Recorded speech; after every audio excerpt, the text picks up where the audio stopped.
Cars are inanimate objects, but what I think a lot of people fail to realize is that cars can communicate. And I don't mean that in the cliche cars have a soul type of way. What I mean is that cars can literally convey information to you as the driver. Some of you probably know what I'm talking about, but a majority of people, I would say, don't actually know how to listen to what their car is trying to tell them. For a lot of people, the act of driving a car involves imposing their will on it and then being surprised when something unexpected happens. They think, I'm going to tell the car to turn right, it will turn right, and it'll turn right exactly when I tell it to. But thanks to the laws of physics, that's not how that works. A good driver understands that their inputs are really just suggestions, and that whether or not the car complies with them relies on whether or not they correctly interpret the feedback that the car is trying to give them. Cars aren't like a train on rails. Cars sit on 4 pieces of rubber, and those pieces of rubber have elastic qualities to them. So, much like a rubber band, it's up to us as drivers to figure out how far we can stretch things before they inevitably snap. And I'm going to show you exactly how to do that.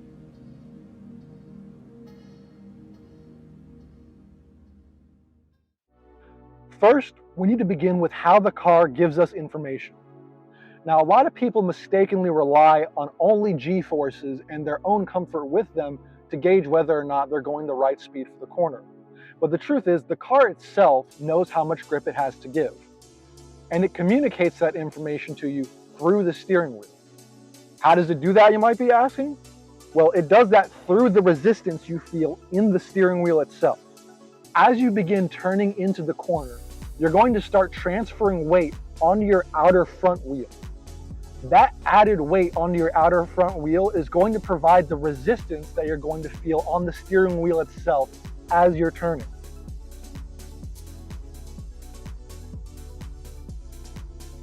If you've ever experienced understeer in a car before, then you're probably very familiar with the feeling of the steering wheel becoming very light as you continue to turn in.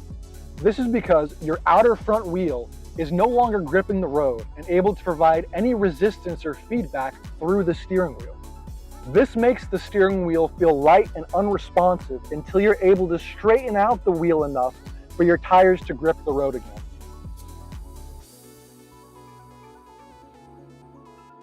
If you've ever experienced oversteer in a car before, then you're probably familiar with the opposite of the understeer effect. Instead of feeling the resistance on the wheel become lighter, you feel the resistance on the wheel increase to the point where the wheel now wants to rotate in the opposite direction. This is due to our outer front tire having more traction relative to our rear wheels in an oversteer scenario. And because the caster angle of our front suspension is trying to actively self-stabilize the car so that it will roll straight forward.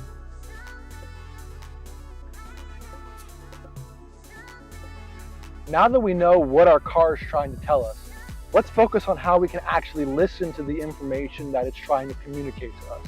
All the things that I mentioned before are communicated to us through the steering wheel. The main problem that a lot of people have is they don't allow the car to communicate through the steering wheel because they're holding onto it too tightly. In all honesty, this is partially the fault of modern cars in general. As power steering systems have progressed, the general population has been exposed to steering racks that focus more on ease of turning than on the information being communicated to us through the steering wheel. The information is still there, but to use an analogy, it's like the car doesn't say as much things as it otherwise would. It's hard to have a meaningful conversation with someone who quietly only says 2 or 3 words a sentence. So it's important for us as drivers to really lighten our grip on the steering wheel so that we allow as much information to be communicated through the wheel as possible, regardless of if we have a good steering rack or not.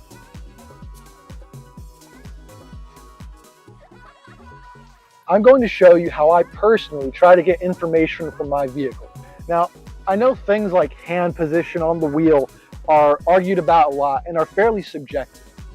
You don't have to do exactly what I'm doing here, but it might give you an idea of what to look for in your own driving style. When I hold the steering wheel, I tend to put my hands below the equator of the wheel. I do this primarily because when I turn the wheel, I'm pushing upwards with my hand that's on the same side as the outer front tire. What this does is it allows me to apply minimum pressure when turning the wheel so that I can be more aware of any changes in resistance to the steering wheel as I add steering angle. If I'm approaching the limit of grip on my outer front tire, I will feel the resistance increase and know that further direction change will need to be done through weight transfer with the pedals, and that I shouldn't try to add more steering angle. If the car starts to oversteer, I'll instantly feel the wheel pushing against the palm of my hand, letting me know how I should react. Finally, if the car starts to understeer, I'll feel the wheel suddenly become light, letting me know that I should stop adding force to the wheel until the front tires are able to regain grip. This is very much a two-handed steering technique, which if you're driving hard you should be using both hands anyway, but in instances where, say, I need to change gear before a left-hand corner, I will steer with my other hand and pull down on the wheel while I shift gears. There's nothing inherently wrong with pulling down on the wheel instead of pushing up on it, as long as you use a light enough grip. But it tends to encourage you to rest your hand on the wheel and rest the weight of your arms on it, which can dull your steering feel since you're letting gravity influence your feeling on the wheel. So I try not to let it be a consistent habit. It's important to remember that every car is going to have a different steering feel. So some will feel heavy and responsive, while others will feel light and numb. Try to remember, it's your responsibility to gauge how well you understand your vehicle. If you crash, it's never the car's fault. It's your fault as the driver. Whether or not your car ends up back in your own driveway is up to you. Understandably, you might be asking yourself, is there a way to get more information from the car? Thankfully, the answer is yes, and I'm going to be showing you exactly how you can do that. The first one is something that's basically free, and I feel like 8 out of 10 people watching this right now need to go do this. And that's go put air in your tires. Seriously, the difference in steering response between an underinflated and properly inflated tire is day and night. Having underinflated tires isn't going to give you a considerable grip advantage. Tires are designed to operate within a certain set of pressures and temperatures. So having an underinflated tire isn't going to give you a considerable amount of more grip. Tires are designed to operate within a specific set of temperatures and pressures. So by having an underinflated tire, you're going to have worse grip, you're going to have uneven tire wear, and you're going to have a very sloppy steering feel. It costs nothing to properly inflate your tires. So please, by all means, the first thing you need to do is go get that fixed. The second thing you can do is something that a lot of you, again, probably need to go do anyway, and that's get an alignment. A poor alignment is going to provide a very inconsistent steering feel left and right. In fact, if you try the steering method that I mentioned earlier in the video, you'll probably notice that one side of the steering wheel might feel heavier than the other if it's not already pulling the one side. It goes without saying, if you need an alignment, get that done before anything else. The third thing you can do to improve the steering feel of your car is changing the wheel and tire setup of your car. The grip levels, tire width, and tire profile all have a significant impact on the steering feel of your car. I'm actually going to put a link in the video description to a video made by Tire Rack where they actually did a comparison between what wheel and tire combos both performed and felt the best at the track. The fourth thing that you can do is upgrading your suspension. In general, the stiffer and faster reacting your suspension is, the more information you're going to feel through the wheel. But there's definitely a balance to it. The main job of your suspension isn't to improve steering feel. It's to keep all 4 of your tires in contact with the road at all times. So if you change out your suspension, make sure that it's adjusted to do its main job well first. The good steering feel that you get is just going to be an after effect of that. The fifth and final thing that I wanted to mention isn't really for everyone, but one thing you can do to improve your steering feel is delete the power steering unit. A lot of people do that modification to older cars in general just because of their lighter weight, so it tends to be less of an issue to have more resistance when turning the wheel at low speed. It's a very subjective upgrade as to whether or not you want to do it, because in general, it's going to make your car a lot more annoying to drive in day-to-day traffic. So it might be an upgrade that you reserve more for your purpose-built race cars. If you've made it this far into the video, I'd like to thank you for watching.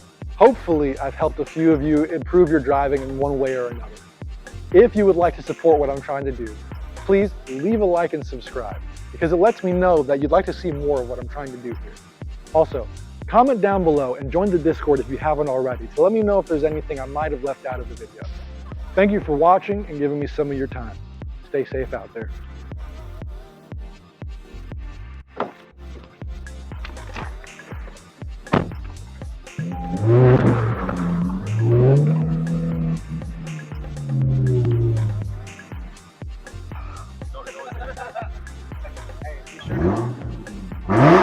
Whoa, that's a lot more intake sound. Oh yeah. Absolutely. Until you straighten out the wheel enough for your front tire to regrain. Straighten out the wheel enough for your front outer tire to regrain. I said regrain again. That your outer front tire can regain grip. I forgot what goes after regain. After, I'm going to show you how. If I put my phone here, is it? If I put. I'm recording. If I put my phone here, is it in the shot? Yeah, I can see it on the glass.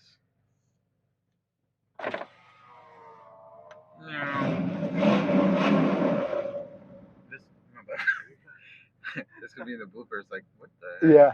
And because the caster angle of our front suspension is going to try to actively help. I knew this was going to happen. I knew it. I knew that was going to happen.